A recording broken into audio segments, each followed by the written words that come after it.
The morning had been long and frustrating for Sarah. She had woken up to the sound of water dripping, a steady tap-tap echoing through her quiet kitchen. At first she thought it was rain outside, but when she walked in, she found the sink leaking.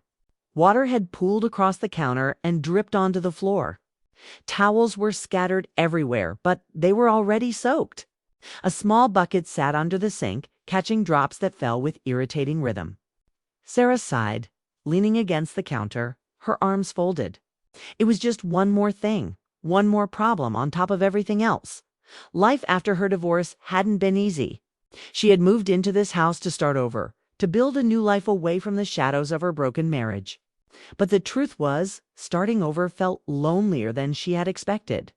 The quiet of the house pressed on her sometimes, making even small problems, like a leaky sink, feel overwhelming. She had thought about calling a plumber, but the cost kept her from dialing the number. She had promised herself she would be careful with money, and besides, she didn't like asking for help. The afternoon sun was fading when she heard it, a knock at the door. For a moment, she froze, not expecting anyone. She wiped her damp hands on her jeans and went to answer it. When she opened the door, her breath caught slightly. Standing there was James, her neighbor from across the street. He was tall, his dark hair flecked with gray, his coat dusted with autumn leaves. In his hand was a small red toolbox, worn from years of use. His expression was warm but slightly hesitant, as though he wasn't sure if he should be there. "I heard you might be having some trouble with your sink," James said, tilting the toolbox in his hand. His voice was deep, steady, with the kind of tone that always seemed to put people at ease. Sarah blinked, surprised. She hadn't told him, hadn't mentioned anything to anyone but her sister on the phone earlier. Maybe he had overheard. Maybe the sound of dripping had carried through the open window. She felt a sudden flush of embarrassment, but also relief. "Yes," she admitted, stepping aside. "It's leaking. I've tried towels and buckets, but it's not working. I was just about to give up for the day." James smiled gently and walked in. His presence filled the quiet house, steady and calm. He knelt by the sink, set down his toolbox, and started working. Sarah hovered nearby, unsure if she should stay or leave him to it. She noticed the way his hands moved with care, tightening bolts, adjusting pipes, testing the flow of water. He didn't rush. He worked with the quiet focus of someone who had done this before. Someone who knew what he was doing. Sarah found herself studying him without meaning to. The way he leaned forward, the crease of concentration on his forehead, the calmness he carried. There was something grounding about it, something that made the storm of her morning seem less heavy. She leaned against the counter, trying to distract herself, but her thoughts kept circling back to the man crouched under her sink. Within minutes, sound of dripping slowed, then stopped. James straightened, wiped his hands with a cloth, and turned to her with a small smile. "That should fix it," he said. "No more leaking." Sarah tested the faucet, watching the water run smoothly, then shut it off. Nothing dripped. Relief washed over her, and she laughed softly, a sound that surprised even her. "I don't know what I would have done without your help today." "Thank you, James." He shrugged, almost as if it was nothing. "It's just a sink. Sometimes the little things can make a big difference." The words lingered in the air, heavier than they seemed at first. Sarah met his eyes, noticing for the first time how kind they were, how they seemed to hold something deeper, something unspoken. She quickly looked away, suddenly aware of the silence stretching between them. James packed up his toolbox and headed for the door. But before leaving, he paused. "If anything else breaks, don't hesitate to ask. You don't have to manage everything alone." Sarah's chest tightened. She opened her mouth, but all she managed was a quiet, "Thank you." He gave her one last reassuring look before stepping out into the cool evening air. She closed the door slowly, leaning against it for a moment. Her heart was still beating a little faster than usual. She didn't understand why the house was quiet again, but it didn't feel quite the same. The air carried a warmth it hadn't before. Sarah walked back into the kitchen, her eyes falling on the sink. No dripping, no water pooling, just silence. She should have felt relief, but instead she felt a strange longing. That night, lying in bed, she found herself staring at the ceiling. She replayed the sound of his voice. The way he had said those words, sometimes the little things can make a big difference. She wondered if he had meant only the sink or if there had been something more behind them. She turned on her side, pulling the blanket tighter around her. She told herself it was nothing, that James was just being neighborly, just being kind. But deep inside, she felt the stirrings of something she hadn't felt in a long time. It wasn't just gratitude. It was something softer, something more dangerous. And as she drifted into sleep, she realized she couldn't stop thinking about him, about his steady presence, his warm eyes, and the way, for the first time in months, she hadn't felt completely alone. The next morning, Sarah woke earlier than usual. The house was quiet, sunlight spilling through the curtains in soft golden stripes. For once, she didn't hear the dripping of the sink. It should have been enough to lift her mood, but instead her thoughts drifted back to James. She made coffee, sat at the kitchen table, and stared out the window. Across the street, she could see his house. The curtains were drawn, and his truck was parked in the driveway. It made her wonder what his mornings were like. Was he sitting with his own coffee? Was he as alone as she often felt? Later that afternoon, Sarah went outside to collect her mail. She almost didn't notice him at first, but then James appeared at the end of his driveway, holding a bag of groceries. He gave her a small wave. She hesitated for a moment, then smiled back. "Hey," he called out. "How's the sink holding up?" Sarah laughed softly. "Still dry.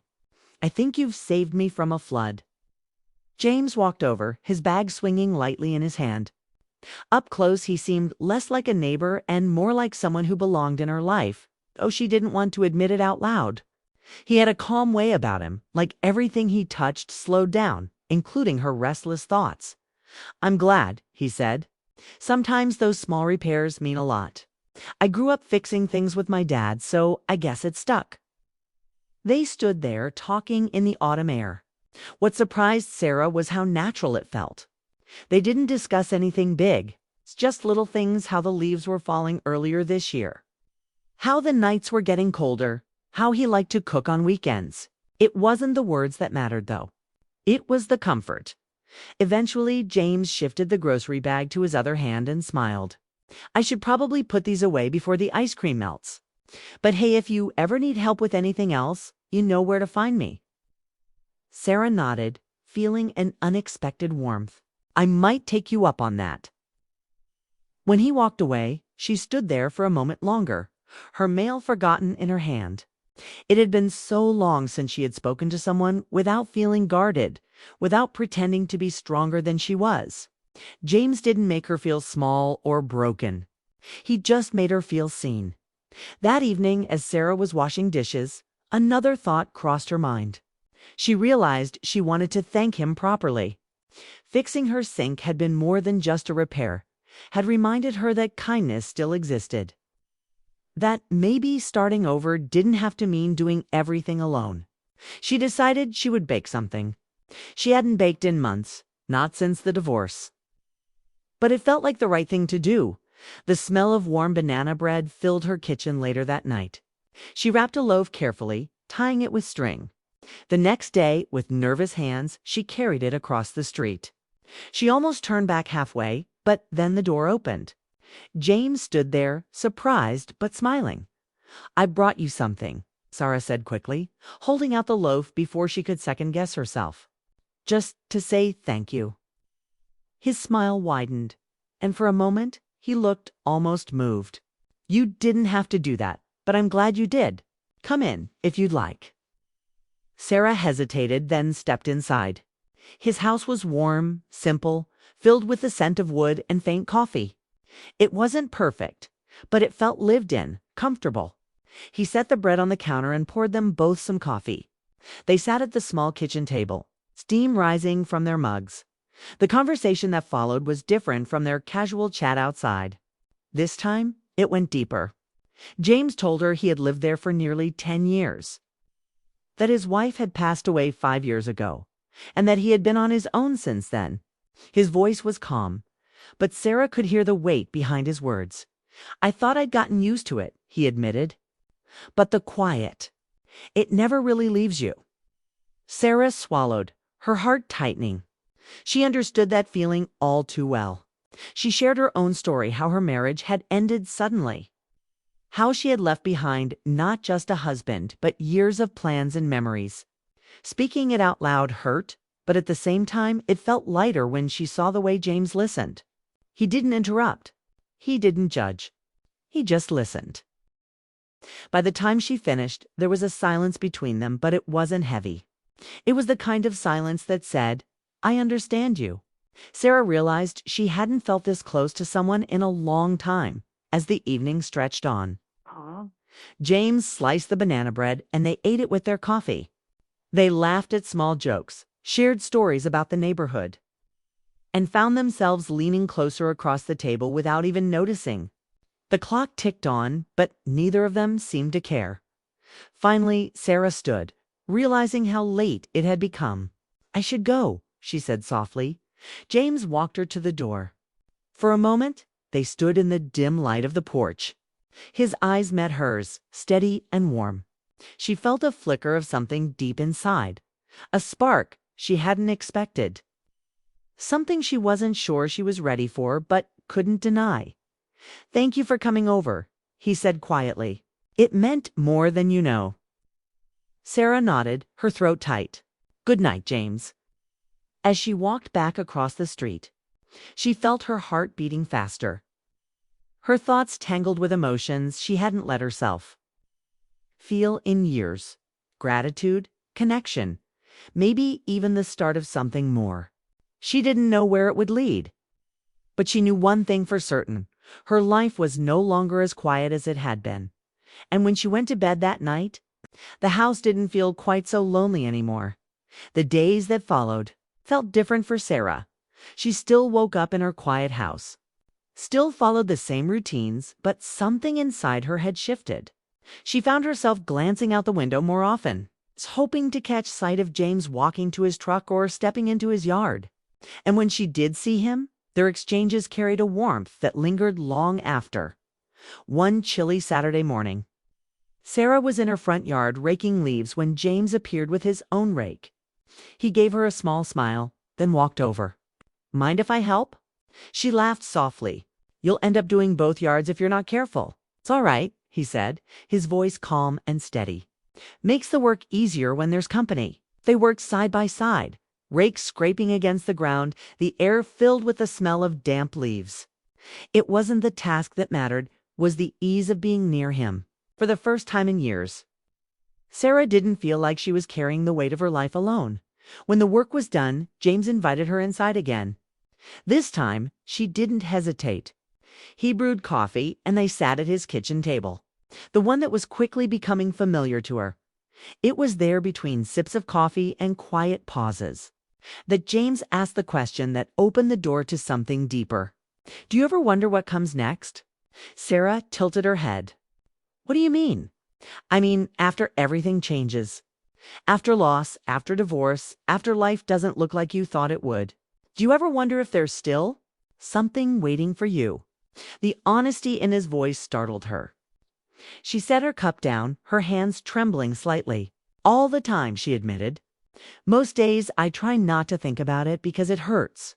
But sometimes I let myself hope."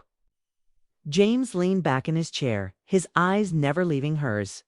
"Hope," he repeated softly, as if the word itself was something precious. "That's what I keep holding on to, too." The room grew quiet, but the silence was heavy with emotion. Sarah felt her heart ache in a way that wasn't entirely painful.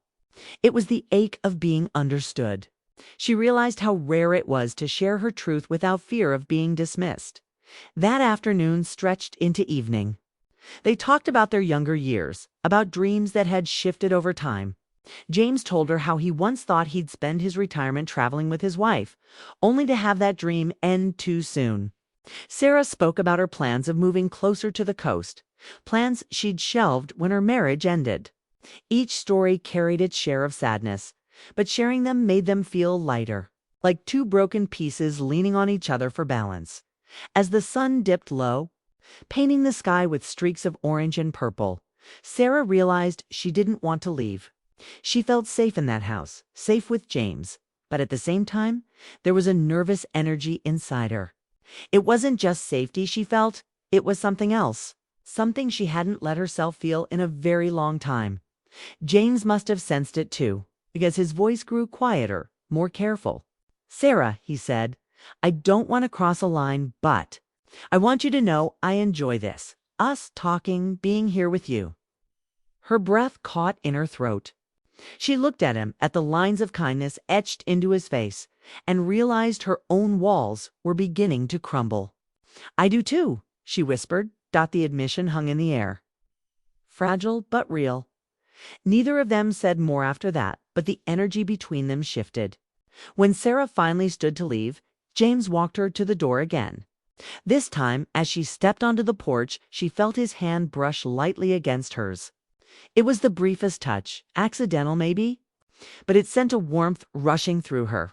"Good night." "Sarah," he said softly. "Good night," she replied, her heart racing.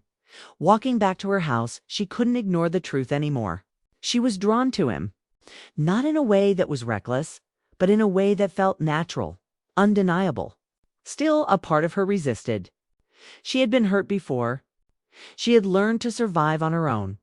Opening her heart again was terrifying. That night, Sarah lay in bed, staring at the ceiling. Her mind kept replaying the way James had looked at her, the way his words had carried both caution and hope. She thought about all the years she had spent building walls to protect herself. And she wondered, was it finally time to let someone in again? The next few days passed in a blur of conflicted emotions. She saw James from a distance, waved, exchanged small talk, but she avoided staying too long. She was afraid of moving too fast, afraid of what it might mean if she admitted how much he mattered already. But fate has a way of pushing people forward when they're standing still. On Thursday evening, her doorbell rang. When she opened it, James stood there holding a small bouquet of flowers. They weren't fancy, just simple daisies and sunflowers, the kind you might pick up at a roadside stand. But the gesture made Sarah's breath hitch. "I wasn't sure if this was too much," James said nervously, scratching the back of his neck. "I just thought you might like these." Sarah's heart softened instantly. She took the flowers carefully, her fingers brushing his. "They're beautiful," she said, her voice almost breaking. "Thank you." For a moment, neither of them moved. They just stood there, eyes locked, the air charged with something unspoken. Sarah felt the weight of her fears, her doubts, but she also felt the pull of something stronger. "Would you like to come in?" she asked quietly. James nodded, stepping inside. And as the door closed behind them, Sarah realized this wasn't just about a fixed sink or neighborly kindness anymore. This was about two people finding something they both thought was gone. It wasn't love yet. Not fully. But it was the beginning. And beginnings, she realized, were sometimes the most beautiful part of the story. The flowers James brought sat in a vase on Sarah's table, brightening the room every time she walked by. Each glance at them reminded her of his gentle smile, of the nervous way he had handed them over. She couldn't deny it anymore. He was becoming part of her life in ways she hadn't expected. And though it scared her, it also filled her with a kind of hope she hadn't felt in years. That night, after he left, Sarah found herself lying awake again, thinking about everything that had happened between them. The sink, the coffee, the conversations, the flowers. Small things maybe, but together they painted a picture of something deeper. She had spent so long convincing herself she didn't need anyone, that she could rebuild her life alone. But now she realized maybe rebuilding didn't mean being alone. Maybe it meant finding the right person to build with. The next day, Sarah was in her kitchen preparing dinner when she heard a knock at the door. She opened it to find James standing there once more. But this time he looked more serious. "Hi," he said quietly. "I hope I'm not bothering you." "Not at all," Sarah replied, trying to hide her sudden nerves. "Come in." He stepped inside, his hands shoved in his pockets, his expression thoughtful. For a moment they both stood in silence, and Sarah felt her heart pound. Finally, James spoke. "Sarah, I don't want to make things complicated. I don't want to push, but I also don't want to pretend." He paused, his voice steady but filled with emotion. These past weeks, you've made this place feel less empty. I find myself looking forward to seeing you, to hearing your voice. I guess what I'm trying to say is, I care about you." The words hit her like a wave. She had imagined hearing something like this, but the reality of it made her chest ache. She wanted to answer, but her throat tightened. For so long, she had been afraid of letting someone close, afraid of being hurt again. But as she looked at him, she saw sincerity in his eyes. A quiet strength that told her this wasn't about filling a void. This was about something real. Tears pricked at her eyes, but she smiled softly. "James, I care about you too.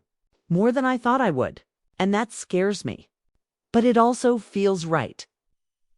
Relief flickered across his face, and for the first time in years, Sarah felt the walls she had built finally start to crumble. They sat down together, their conversation flowing as naturally as it always had. But now there was no hiding, no pretending. They talked about their fears, their doubts, their hopes. Sarah admitted how lonely the house had felt since the divorce. How she had convinced herself she didn't deserve another chance at happiness. James shared how he had struggled to move forward after losing his wife. How he had worried he would never feel anything again. In those hours, they weren't just neighbors anymore. They were two people finding comfort in each other's truth.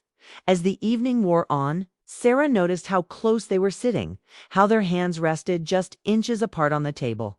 Slowly, without overthinking, she let her fingers brush against his. He didn't pull away. Instead, his hand closed gently over hers, warm and steady. It wasn't a grand gesture, but it was enough. Enough to let her know that this was real, that they were both ready to take a step forward. Later, when James stood to leave, the air between them was filled with unspoken words. At the door, he looked at her with quiet intensity. "I don't know what tomorrow holds," he said softly, "but I do know I want to face it with you if you'll let me." Sarah's throat tightened, but she nodded. "I'd like that." For a moment, neither of them moved. Then, gently, James reached up and brushed a strand of hair from her face. The touch was tender, filled with care rather than urgency. It made her heart swell. When he finally stepped back into the cool night air, Sarah stood at the door watching him go, her heart lighter than it had been in years. The following weeks unfolded like a quiet miracle. They didn't rush anything, but their bond grew with every shared meal, every conversation, every simple act of kindness. James fixed a broken cabinet in her kitchen. Sarah baked him pies when he worked long days. They walked together through the neighborhood, sometimes talking, sometimes just enjoying the silence. It wasn't about grand romance or dramatic declarations. It was about companionship, about finding someone who understood what it meant to hurt, but also what it meant to hope. And one evening, as they sat together on Sarah's porch watching the sun sink behind the trees, James turned to her and said, "Do you realize how far we've come?" Sarah smiled, her eyes glistening in the fading light. "Yes, and for the first time in a long time, I'm not afraid of what comes next." James reached for her hand, and this time she didn't hesitate. Their fingers intertwined easily, like they had been waiting all along to find each other. As the crickets chirped and the night settled around them, Sarah realized something profound. The sink had been what brought him to her door, but it wasn't what kept him there. What kept him there was the connection they had built, piece by piece, moment by moment. She hadn't been looking for love, and neither had he. But sometimes love finds its way into the quietest corners of life, showing up when you least expect it and reminding you that second chances are real. For Sarah, this wasn't just the end of loneliness. It was the beginning of something new, something steady, something true. And as she leaned against James's shoulder, listening to the rhythm of his breathing, she knew one thing with certainty: her story wasn't over. It was just beginning.